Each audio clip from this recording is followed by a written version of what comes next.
Давайте поближе.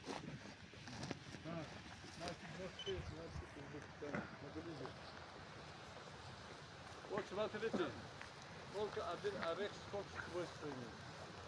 Вот я в начале весны взял вот такие, еще косточки набрал, сделал варенье.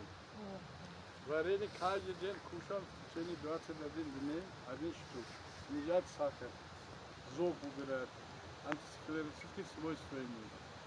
Так, вот это кожа сверху, сейчас выпускают адекан. С керосином при много онкологических заболеваний используется вот свет внутри арда,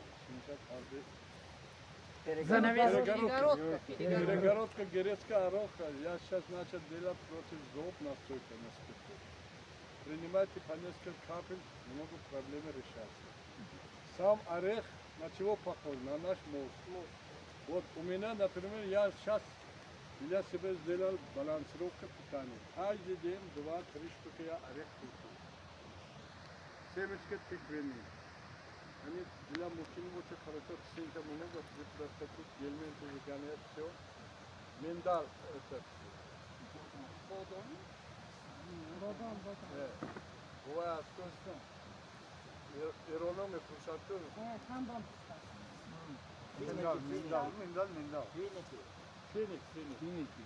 Финик очень тоже хорошо.